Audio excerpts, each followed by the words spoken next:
أهلا بيكم في قناة فهمناكو. ما تنسوش الاشتراك وتفعيل زر الجرس عشان يوصلكم كل جديد، وبرضه تقدروا تتابعونا على جروبات الواتساب والتليجرام. أهلا بيكم في المحاضرة الخامسة في الرياضة. النهاردة هنستكشف مع بعض مفهوم أساسي ومهم جدا في حساب التفاضل والتكامل، وهو التكامل غير المحدد. خلينا نبدأ الموضوع بسؤال أو ممكن نعتبره لغز. تخيلوا كده إننا معانا مشتق الدالة، يعني معانا معدل التغير بتاعها. السؤال هنا، هل نقدر نمشي بالعكس ونرجع بالزمن عشان نكتشف الدالة الأصلية دي كانت إيه؟ العملية العكسية دي ليها اسم، وهي إيجاد المشتقة العكسية، أو الاسم اللي كلنا عارفينه التكامل. وهو ده بالظبط المفتاح اللي هيحل اللغز بتاعنا. التكامل هو اللي بيرجعنا خطوة لورا من المشتقة للدالة الأم. وبالشكل علمي بقى ده اللي بنسميه التكامل غير المحدد. الرمز ده علامة التكامل ممكن شكله يبان غريب أو يخض شوية في الأول، بس هو في الحقيقة بيسأل سؤال بسيط قوي: يا ترى إيه هي الدالة اللي لو عملنا لها تفاضل هتدينا الدالة اللي جوه دي؟ طيب نيجي بقى لأهم حتة في الموضوع كله، الحتة اللي بتلخبط ناس كتير. البلس سي الصغيرة اللي في آخر المعادلة دي مش مجرد إضافة شكلية، دي جزء أساسي ومهم جدا في الحل، وبنسميها ثابت التكامل. والصورة دي بتوضح لنا السبب بعبقرية. بصوا كده، لو عندنا دالة زي س أس 4، المشتقة بتاعتها هتبقى 4 س تكعيب. طيب لو الدالة كانت س أس 4 ناقص 3، المشتقة بتاعتها هتبقى برضو 4 س تكعيب، وده لأن تفاضل أي رقم ثابت بصفر، فبيختفي تماما في عملية التفاضل. عشان كده البلس سي دي مهمة جدا، هي بتمثل كل الأرقام الثابتة الممكنة اللي ممكن تكون كانت موجودة في الدالة الأصلية واختفت لما عملنا تفاضل، فدايما لازم نحطها عشان الحل بتاعنا يبقى كامل وصحيح. دي قاعدة أساسية لازم دايما نفتكر نضيف زائد سي. تمام أوي، كده فهمنا الفكرة العامة. دلوقتي يلا بينا نجهز صندوق العدة بتاعنا اللي هيكون فيه أهم القواعد والأدوات اللي هنحتاجها عشان نحل مسائل التكامل. وأول أداة معانا في الصندوق هي أسهل واحدة فيهم، إزاي نكامل رقم ثابت لوحده. الموضوع أبسط مما نتخيل. لو بنكامل رقم زي 5، الحل هو ببساطة 5 س زائد ج. ولو بنكامل -7، يبقى الحل -7 س زائد ج. يعني كل اللي بنعمله إننا بنلزق س جنب الرقم الثابت، وما ننساش الجيم طبعا. دلوقتي بقى نيجي الأهم وأقوى أداة معانا، قاعدة القوة أو الباور رول. القاعدة دي هي عكس قاعدة القوة في التفاضل بالملي. في التفاضل كنا بننزل الأس ونطرح منه 1، صح؟ هنا بقى بنعمل العكس، بنزود على الأس 1 الأول وبعدين نقسم على الأس الجديد. المثال ده بيوضح الفكرة تمام. لو عايزين نكامل س تكعيب، أول خطوة نزود 1 على الأس، ف3 هتبقى 4.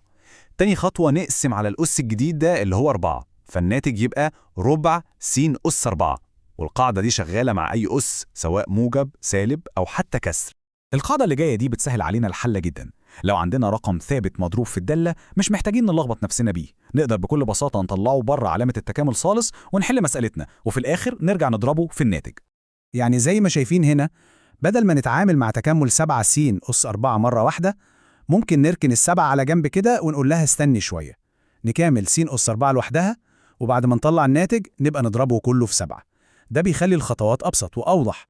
طيب لو المسألة عبارة عن كذا حاجة مجموعة أو مطروحة من بعض، هنا بتيجي قاعدة الجمع والطرح عشان تنقذنا. القاعدة دي بتقول لنا إننا نقدر نوزع التكامل على كل جزء لوحده، يعني نكامل كل حتة لوحدها وفي الآخر نجمع أو نطرح النتائج. القاعدة دي بتنقذنا حرفياً في المسائل الطويلة. بدل ما نتعامل مع كل الحدود دي مرة واحدة، بنكسرها لمسائل أصغر وأبسط، نكمل الحد الأول بعدين التاني بعدين التالت وهكذا. بتخلي أي مسألة معقدة مجرد مجموعة مسائل صغيرة سهلة. ممتاز. دلوقتي صندوق العدة بتاعنا جاهز ومعانا كل القواعد اللي محتاجينها. يلا بينا نطبق الكلام ده عملي ونحل مسألة كاملة من الأول للآخر عشان نشوف الأدوات دي بتشتغل مع بعض إزاي. ده التحدي بتاعنا. عايزين نوجد تكامل س تربيع ناقص 2 س زائد 5. ممكن شكلها يبان طويل شوية، بس الحقيقة إننا معانا كل الأدوات اللي تخليها مسألة سهلة جدا. عشان نحلها هنمشي خطوة خطوة بالترتيب.